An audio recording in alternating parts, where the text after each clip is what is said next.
presentation, and today we're very fortunate to have Maurizio Forte, who is a professor of World Heritage in Shaw, and he will be talking about Second Life. As a lot of you know, it's become a phenomenon in a lot of ways in higher ed with Second Life. So today he's going to show you some of what he's doing, and I was asking him before the presentation like how he got started in this, and he experimented with a lot of different 3D virtual world engines, and I guess this is the one that he found the most useful and the most interactive. So thank you for coming. We look forward to hearing more from you. My pleasure. I want to introduce also Nicolo Dell'Unto. Dr. Dell'Unto is instructor also in Second Life and collaborated in many scientific projects with us. I based the presentation of a slideshow for the first part, and the second part will be interactive. I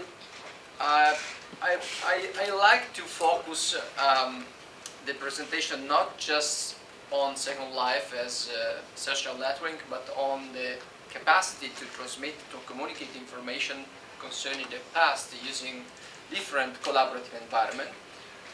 And I think it's interesting for you to see and to compare examples and experiments we are doing here at UC Merced.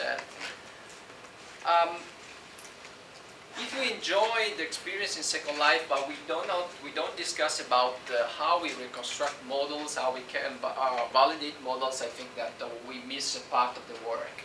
So I consider the past a simulation process. This is the first, I think, important topic I want to discuss with you. We cannot really reconstruct the past, so we know it's not possible, but we can simulate it. And I like to talk about potential past, so that what we do in Second Life as well is to improve some reconstruction, comparing reconstruction and processes, and with showing the capacity of the user to discover models, cultural content, and different interaction. So I like to talk about potential past because potential reconstruction. So the validation process depends, at least the scientific validation process, on the relationship we create between present and past society. In cybernetics, the map is not the territory, so we create codes for transmitting information. A very short example of a 3D ontology of archaeological sites. This important monument still exists in Rome, in an archaeological park, the Museum of Nigeria, so dated the 2nd century AD. And this is the, you look, it's a very old print, very romantic view, but not really scientific. This is the pictures I took in 2003, same monument, with of course less vegetation, not so romantic, but of course much more detailed and full of information about the state of conservation of the monument. This is the laser scanner model, taken in 2004. Same monument, same site, same location, so that we have this visualization come from 3D Studio Max. Most part of our students take classes even in 3D Max for learning how to model that kind of monuments. So this equation is represent how the laser scanner can reconstruct the monument with a laser ray. And this is a possible or potential reconstruction of the Roman Inferno in the 2nd century, how we assume it was in the Roman times. So this is the result of an interdisciplinary team of archaeologists and architects and computer scientists. I cannot say this is the only possible reconstruction, and I don't like to convince people this is the best. I want to convince that this is one of the potential reconstruction. If we don't compare models, if we don't analyze processes, we cannot approach correctly cyber-archaeology. I finally go to the main topic of the presentation, so Second Life.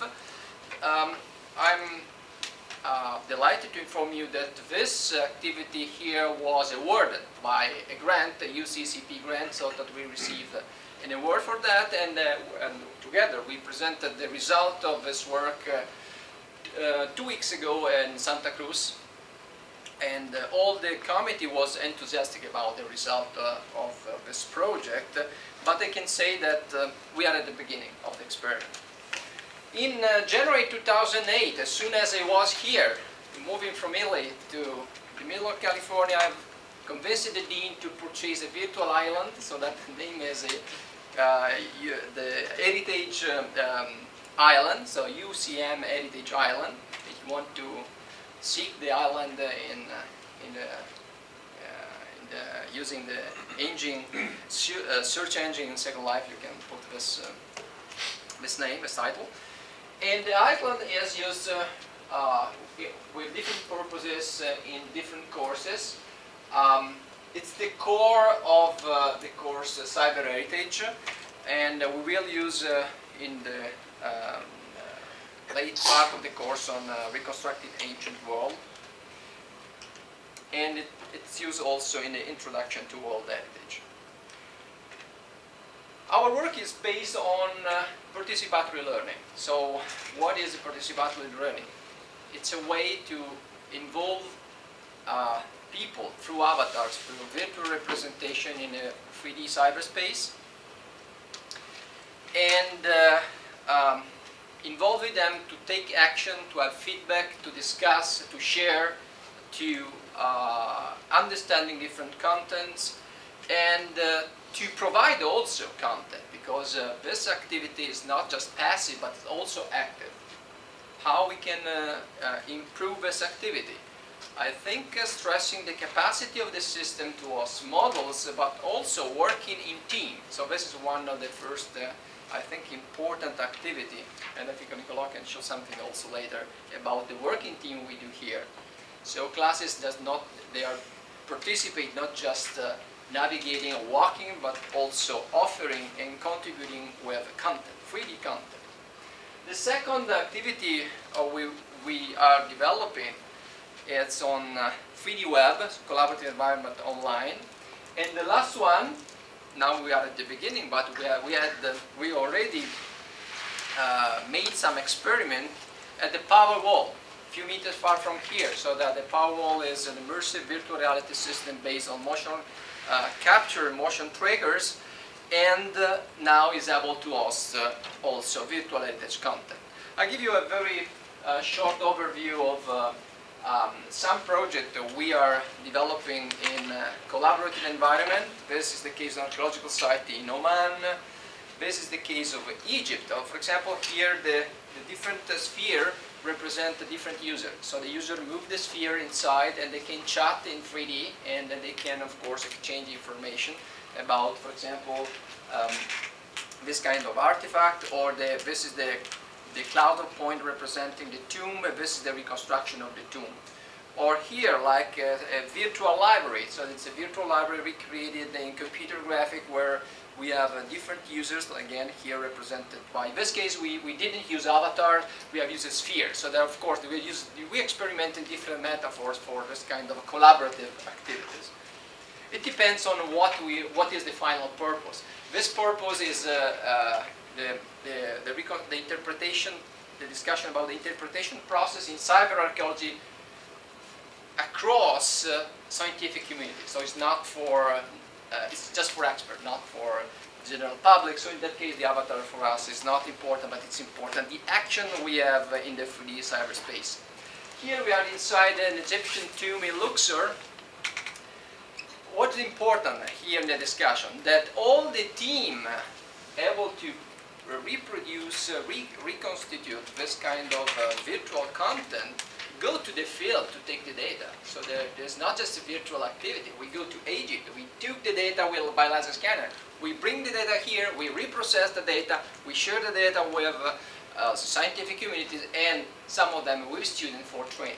So it's a long pipeline. It's not just virtual or digital, but it comprehends also an important field. Here, for example, is a discussion about maps in the 3D space, maps and here artifact, 3D artifacts.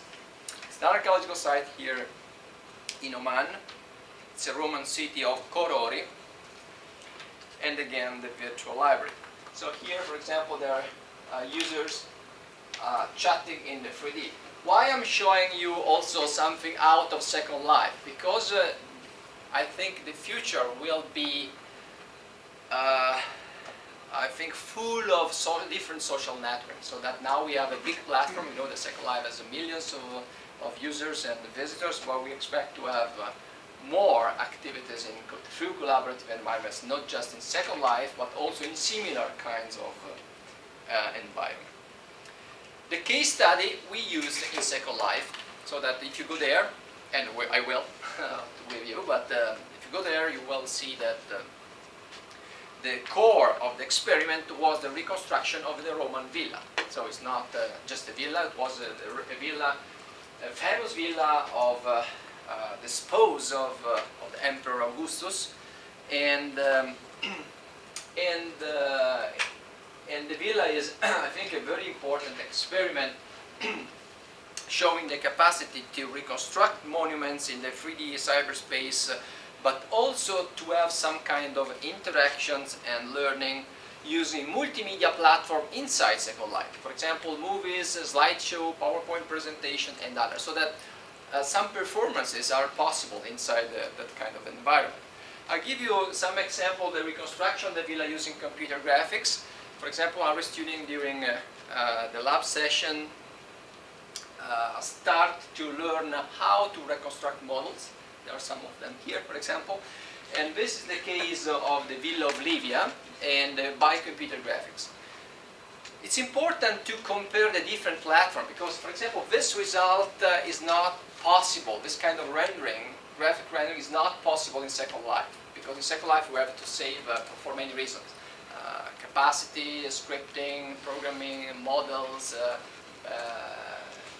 band, and so on. But it's important to know that this kind of snapshots are very useful in terms of comparison, in terms of graphic rendering representing some kind of reconstruction inside the villa itself, so that you will see some of them inside the villa as 3D graphic reconstruction using different kind of engine, like this one, for example, is based on 3D Studio Max, a software 3D model. I'll show you some examples.